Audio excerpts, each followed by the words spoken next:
오늘 성경 본문은 열왕기상 2장 1절부터 3절 말씀입니다.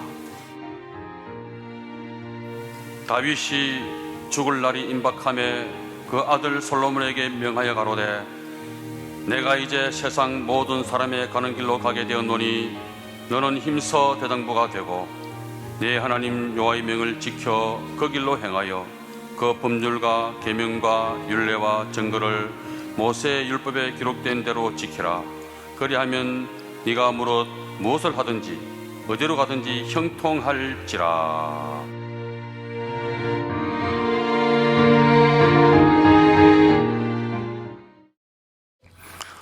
성경적인 형통이란 제목으로 말씀해 드리겠습니다. 만사형통하십시오라는 말은 간략하면서 풍성한 의미를 가지고 있으며 가장 많이 사용되는 축복의 말 중에 하나입니다. 형통이란 모든 일이 뜻대로 잘 되어감을 의미합니다. 형통을 원하지 않는 사람은 없습니다. 하지만 누구나 살아가면서 일이 뜻대로 되지 않는 경험을 수없이 하게 됩니다. 이로 인하여 낙심좌절하고 원망불평합니다. 하나님을 섬기는 사람들은 그렇게 하지 않아야 합니다. 이를 위하여 성도는 성경적 형통에 대하여 바른 이해와 믿음을 가져야 합니다. 이스라엘 백성들은 애굽에서 해방되어 가나안으로 가는 과정에서 그들이 예상하고 바라던 것과는 다른 현실에 직면하게 되자 수없이 원망하고 불평하였습니다. 좌절하고 낙담하여 심지어 애굽으로 돌아가려고 하였습니다. 성경에는 아브라함, 이삭, 야곱, 요셉 그 외에도 수많은 사람들이 자신이 예상하고 바라던 일이 뜻대로 되지 아니하는 경우에 나타냈던 반응에 대하여도 기록되어 있습니다. 이런 기록들을 자세히 살펴보면 거기서 우리는 성경이 말하는 형통의 참뜻이 무엇인가를 알 수 있습니다. 첫째는 자신이 살면서 경험하는 일들이 자기 뜻과 기대대로 되는 경우가 있고 그 반대가 되는 경우가 있을지라도 결말에는 유익하고 선하게 되는 것이 성경적인 형통입니다. 하나님을 섬기는 사람에게는 모든 일이 언제나 순풍의 돛담배처럼 순조롭게 진행되고 승승장구한다라고 보증하는 말씀은 성경 어디에도 없습니다. 우리가 하는 일이 기대하고 원하는 대로 되지 않는 경우들이 생기는 이유는 한두 가지가 아닙니다. 자신의 지식이나 능력 부족 혹은 대인관계의 미숙이나 탐심이 원인일 수 있습니다. 자신의 힘이 미치지 못하는 상황들이 원인일 수 있습니다. 하나님께서 우리를 훈련시키고 연단시키려고 하는 것이 원인일 수 있습니다. 그뿐 아니라 이 세상은 거짓의 아비인 마귀가 그리스도인들을 공격 목표로 삼고 있기 때문에 이것이 원인일 수 있습니다. 이스라엘 민족의 족장들 중에서 아브라함과 요셉의 예를 들어보겠습니다. 창세기는 모두 50장의 분량으로 되어 있습니다. 그 중에 등장하는 인물 가운데 아브라함이 가장 많은 페이지를 차지하고 있습니다. 그리고 요셉입니다.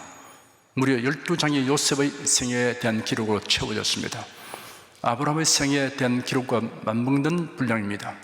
이 두 족장에 관련된 사건 이야기를 익히 아는 여러분에게는 그 전말을 듣는 것이 지루할 수도 있겠으나 성경에 기록된 이야기는 유심히 듣는 사람에게는 사건 기록의 행간에 있는 은혜롭고 새로운 메시지가 무궁무진하다는 것을 알게 됩니다. 먼저 아브라함의 생애 기록을 살펴보겠습니다. 아브라함은 하나님의 명령대로 순종하여 정든 고향과 친척을 떠나 낯선 땅 가나안으로 이주하였습니다. 그런데 그가 기대한 것과는 달리 가나안에 들어간 지 얼마 못 되어 기근을 만났습니다. 낯선 땅에서 기근을 만났으니 어찌해야 할지 많은 고민을 했을 것입니다. 그는 부득이 애굽으로 내려갔습니다. 그런데 다른 고민거리가 생겼습니다. 아내 사라의 미모로 인하여 애굽 사람들이 자신을 죽이고 아내를 빼앗아 갈 것 같던 두려움이 아브라함의 마음을 엄습하였습니다. 이런 믿음에서 나온 것이 아닌 졸렬한 생각이었지만 그는 이 생각을 다스리지 못했습니다. 그리하여 사라에게 요구하기를 애굽 사람들이 물으면 아브라함의 누이 동생이라고 말해달라고 하였습니다.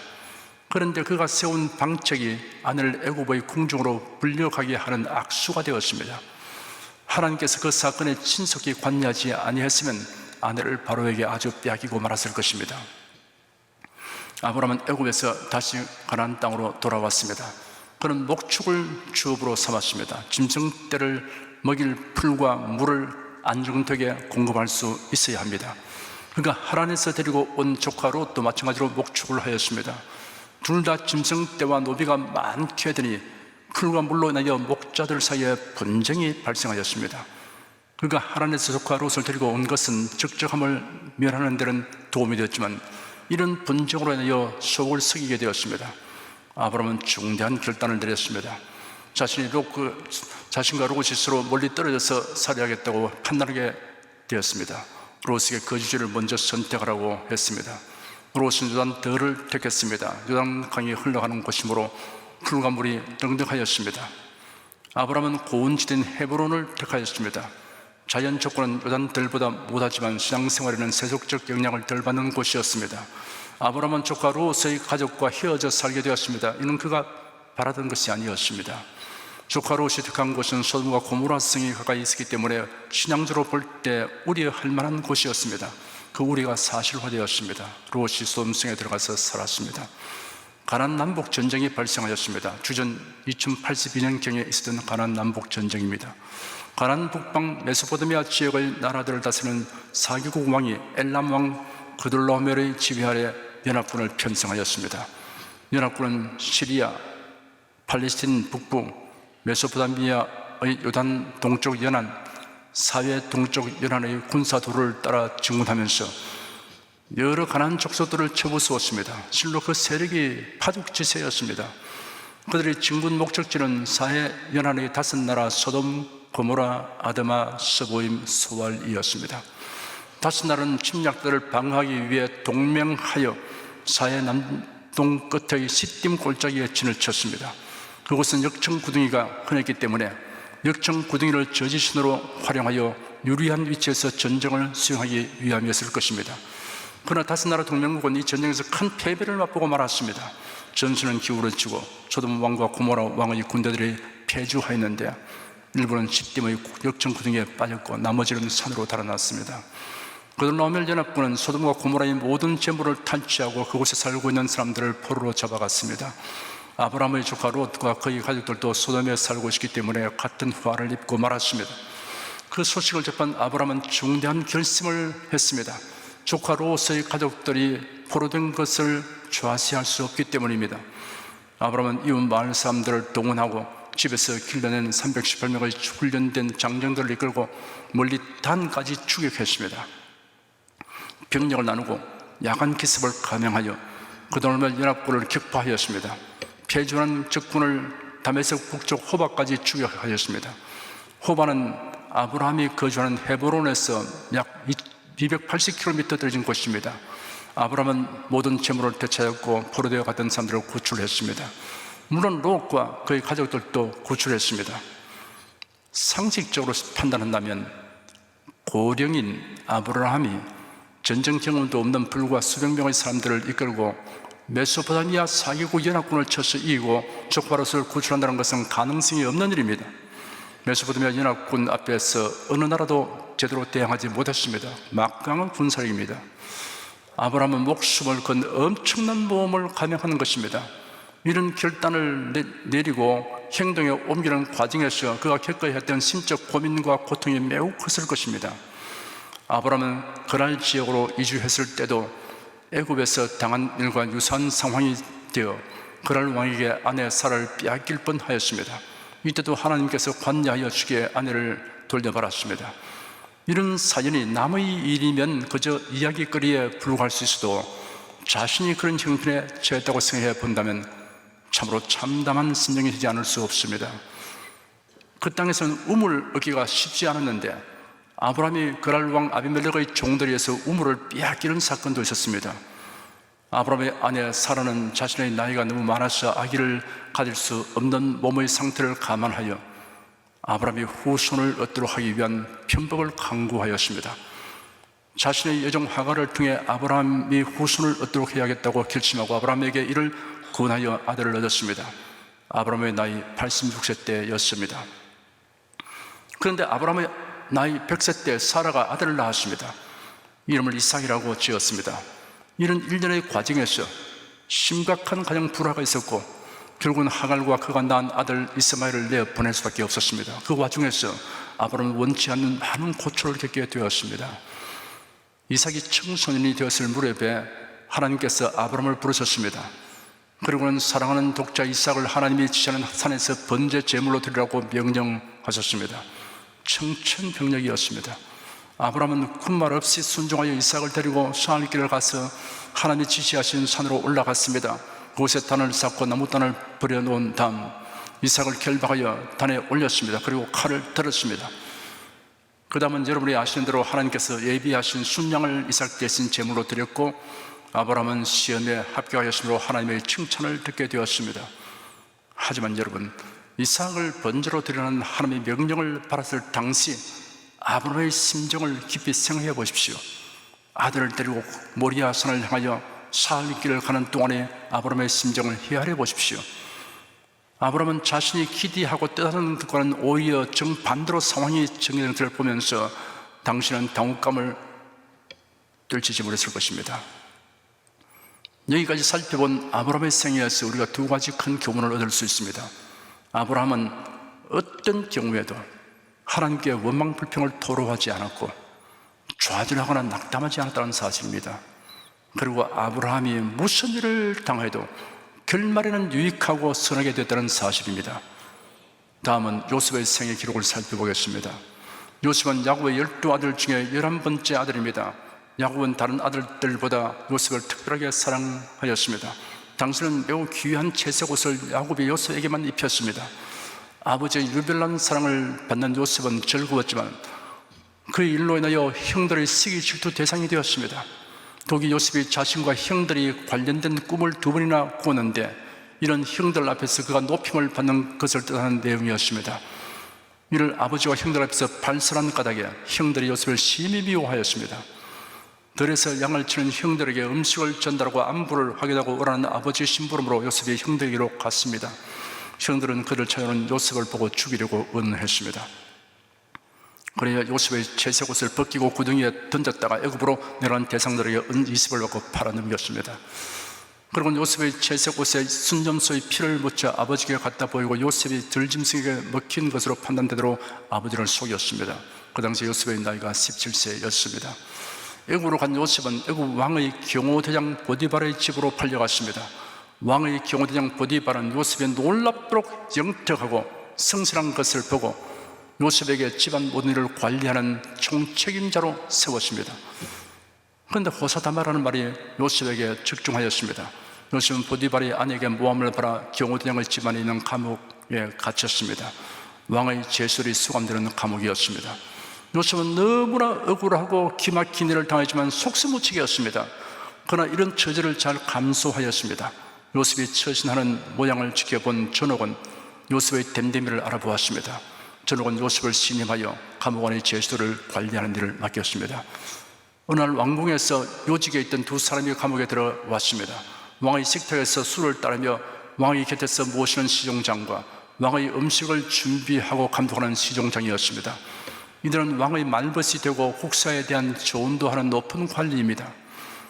아마도 모종의 세력 다툼이나 모함 때문이었거나 아니면 범죄로 인하여 투옥됐을 것입니다.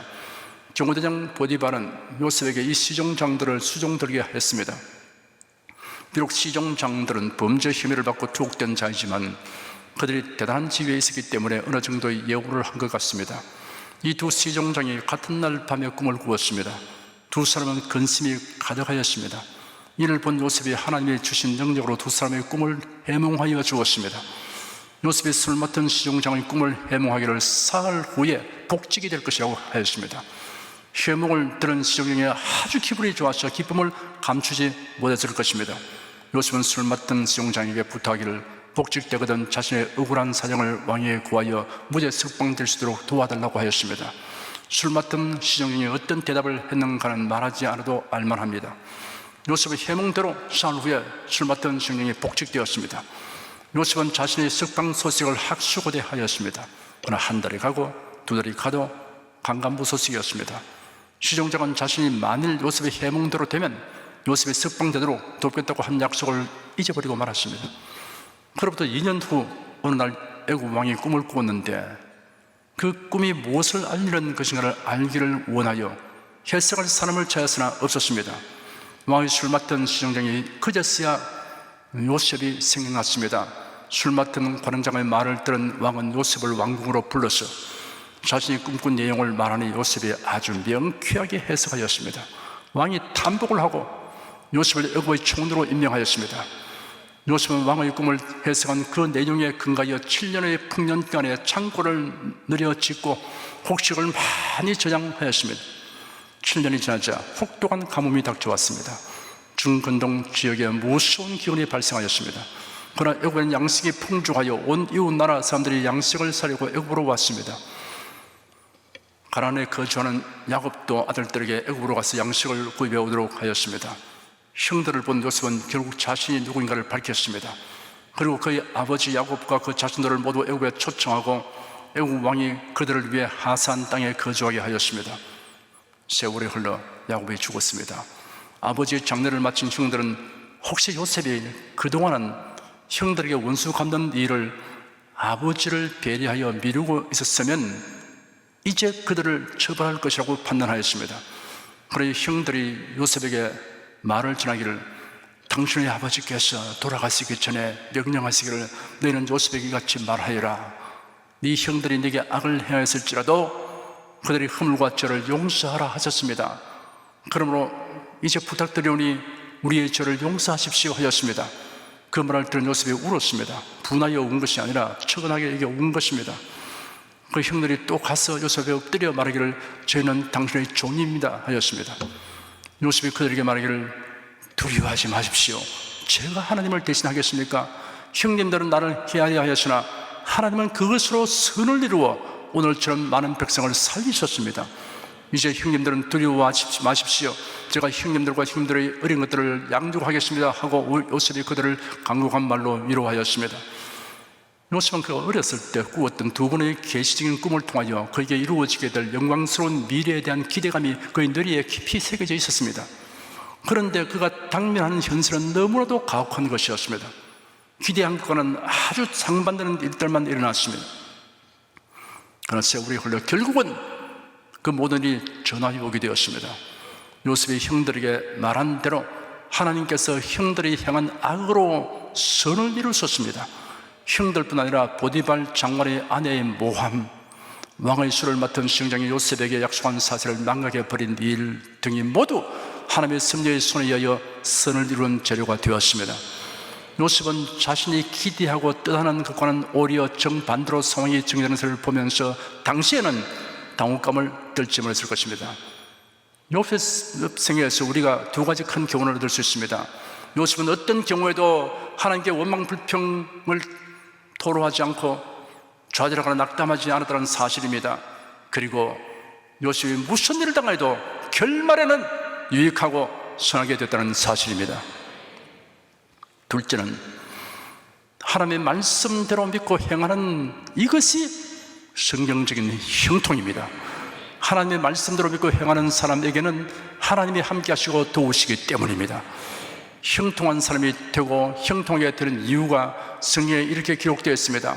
여호와께서 요셉과 함께 하심으로 그가 형통한 자가 되어 그 주인 애굽의 사람의 집에 있으니 그 주인이 여호와께서 그와 함께 하심을 보며 또 여호와께서 그의 범사에 형통케 하심을 보았더라. 저녁은 그의 손에 맡긴 것을 무엇인지 돌아보지 아니하였으니 이는 여호와께서 요셉과 함께 하심이라. 여호와께서 그의 범사에 형통케 하셨더라. 하나님이 함께 하심으로, 이 말이 형통의 핵심입니다. 어떻게 하면 하나님이 함께 하는 사람이 될 수 있습니까? 그 답은 간단 명료합니다. 하나님의 말씀을 믿고 순종하면 하나님이 함께하여 주십니다. 모세의 후계자가 된 여호수아에게 하나님이 다음과 같이 당부하셨습니다. 오직 너는 마음을 강하게 하고 극히 담대히 하여 나의 종 모세가 네게 명한 율법을 다 지켜 행하고 좌로나 우라 치우치지 말라. 그리하면 어디로 가든지 형통하리니 이 율법책을 내 입에서 떠나지 말게 하며 주 야로 그것을 묵상하여 그 가운데 기록한 대로 다 지켜 행하라. 그리하면 내 길이 평탄하게 될 것이라. 네가 형통하리라. 내가 네게 명한 것이 아니냐. 마음을 강하게 하고 담대히 하라. 두려워 말며 놀라지 말라. 네가 어디로 가든지 내 하나님 나 여호와가 너와 함께 하느니라. 기록되고 전하여진 하나님의 말씀을 다 지켜 행하라. 그리하면 네가 어디로 가는지 형통하리라. 기록된 하나님의 말씀대로 다 지켜 행하라. 그리하면 네가 어디로 가는지 내 하나님 나 여호와가 너와 함께 하리라 하였습니다. 하나님의 말씀을 다 지켜 행하는 것과 하나님이 함께 하시는 것은 분리할 수 없습니다. 하나님의 말씀을 다 지켜 행하고 좌로나 우로나 치우치지 말라고 하였습니다. 좌로나 우로나 치우치지 말라는 말씀을 그릇되게 해석하고 적용하는 사람들이 있습니다. 모든 일에 중립을 지키는 것이라고 그릇되게 해석하는 이들이 있습니다. 상황에 따라 처신하는 태도와 말을 바꾸는 것은 상징적인 태도가 아닙니다. 예수님 친히 말씀하시기를 오직 너희 말은 예는 예하고 아니오는 아니오라고 하라. 이보다 지나치는 것은 악에서 나오는 것이라 하였습니다. 긍정해야 할 것은 긍정해야 하고 부정해야 할 것은 부정해야 합니다. 사랑해야 할 것 대상은 사랑하고 미워해야 할 대상은 미워해야 합니다. 수용해야 할 것은 수용하고 배척해야 할 것은 배척해야 합니다. 좌로나 우로나 치우치지 않는다는 것은 하나님의 말씀을 모든 판단과 결정의 원칙과 기준으로 삼는 것을 의미합니다. 좌로나 우로나 치우치지 말라는 말씀 앞에 나의 종 모세가 네게 명한 법을 다 지켜 행하고 라고 전제되어 있는 말씀을 살펴보면 뜻이 명확합니다. 하나님의 말씀대로만 행하라는 뜻입니다. 성경은 성령의 감동하심을 입은 사람들이 하나님께 받아서 말하고 기록한 것입니다. 성경에는 신앙과 생활에 적용해야 하는 변할 수 없는 원칙과 기준이 게시되고 기록되었습니다. 기독교회가 우려하고 경계하는 풍조가 있습니다. 그것은 성경적인 원칙과 기준이 없는 교회 지도자와 신자가 늘어나고 있다는 사실입니다. 인본주의적인 사상, 종교다원주의, 이단과 사이비, 그리고 세속화의 물결에 휩쓸려 가고 있는 것이 오늘날 기독교회의 현실입니다. 성경적 원칙을 굳게 지키려고 하는 것을 융통성이 없고 고집이 센 성격적 결함이나 미련함으로 여기고 적당히 타협하는 것을 유능하고 지혜롭고 선한 것으로 여기는 경향이 있습니다. 오늘날은 세계화 시대이며 정보화 시대입니다. 광범위한 활동 및 빠른 정보 전달이 용이하게 됨으로써 정치가나 사업가는 여론조사와 시장조사에 더 많은 시간과 노력을 쏟고 있습니다. 대중영합주의는 거부할 수 없는 추세가 되고 있습니다. 오늘날은 포스트 모더니즘이 모든 분야에 파급되어 있습니다. 객관적 기준이나 절대적 권위가 배격되고 제멋대로 행하는 것을 미덕으로 여기는 시대가 되었습니다. 무원칙의 주관주의가 유행병처럼 번지고 있습니다. 이런 대중영합주의와 다원주의의 경향이 기독교에도 초수처럼 밀려들고 있습니다. 절대적 진리를 부정하며 사람을 기쁘게 하고 사람의 칭찬을 받으려고 급급합니다.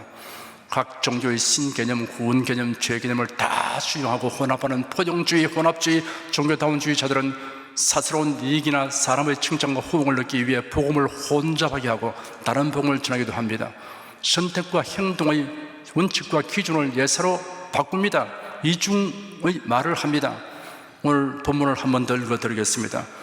다윗이 죽는 날이 임박하며 그 아들 솔로몬에게 명하여 가로되 내가 이제 세상 또는 세상 모든 사람이 너희 가는 길로 가게 되었노니 너는 힘써 대장부가 되고 네 하나님 여호와의 명을 지켜 그 길로 행하여 그 법률과 계명과 율례와 증거를 모세의 율법에 기록된 대로 지키라.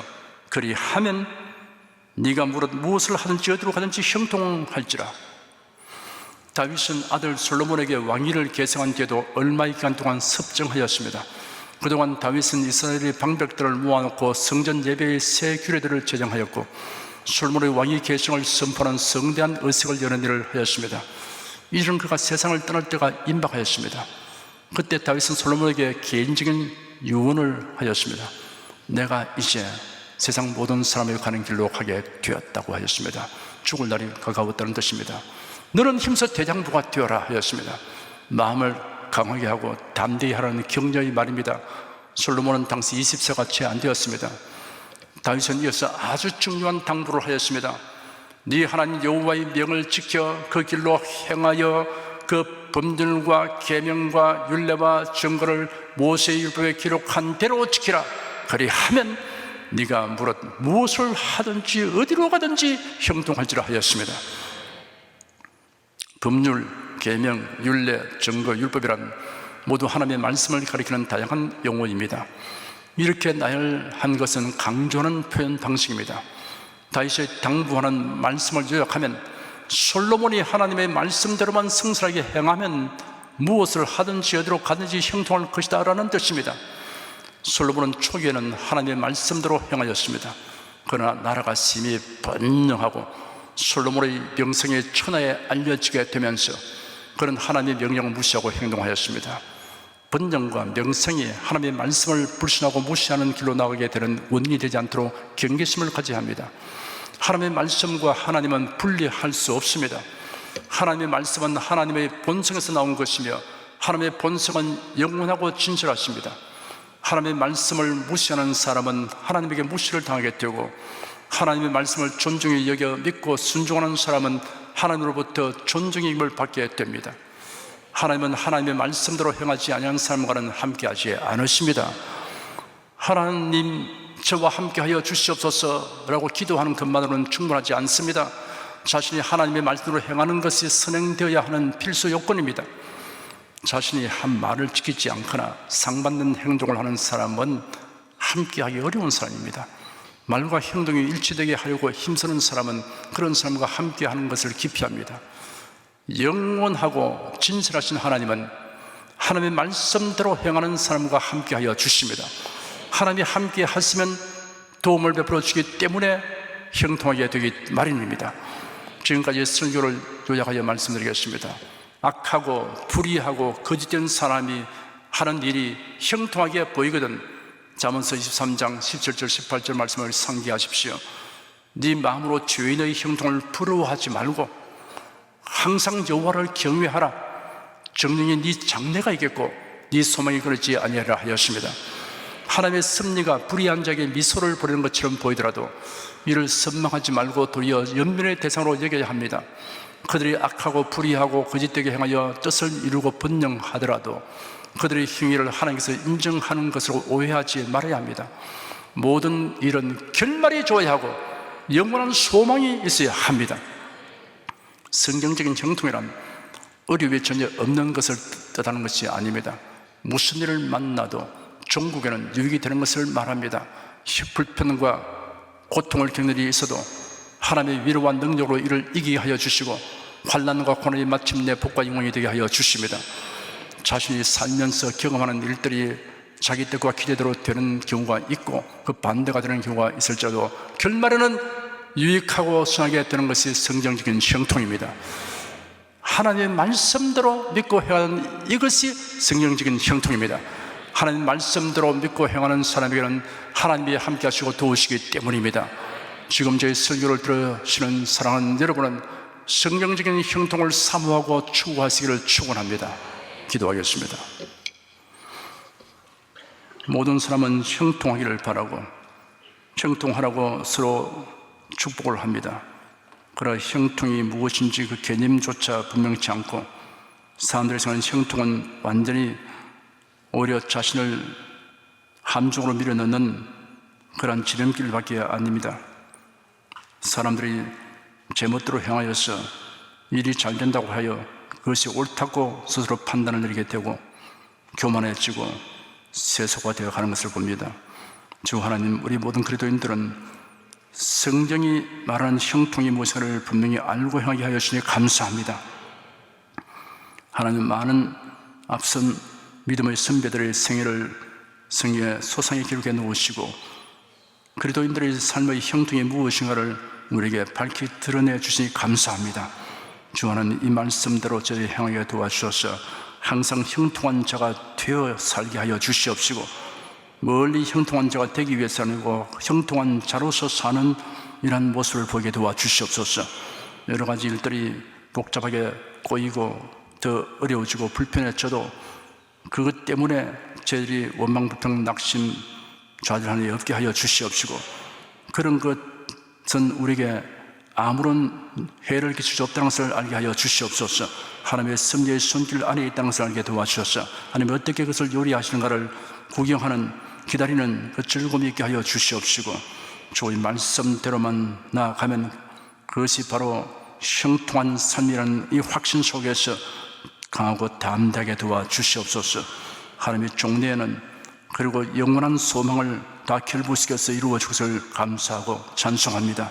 우리 온 성들이 다 형통한 삶을 살아가는 자로서의 그 당당함과 그 기쁨과 그 행복감을 늘 향유하게 하여 주시옵소서.